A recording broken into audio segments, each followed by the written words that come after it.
كان يا مكان، في طنجة ولد شاب سيصبح أعظم رحالة في التاريخ. بدأ رحلته وعمره 21 سنة متجهاً إلى مكة للحج، لكن الرحلة تحولت لمغامرة دامت 30 سنة، أكثر من 40 دولة.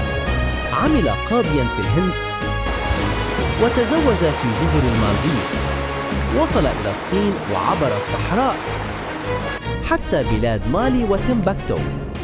بعد 30 عاماً عاد للمغرب ودون رحلته في كتاب الرحلة. After all those years, all those miles, I was finally home. رحلة كشفت للعالم حضارات وثقافات، وجعلت ابن بطوطة أسطورة السفر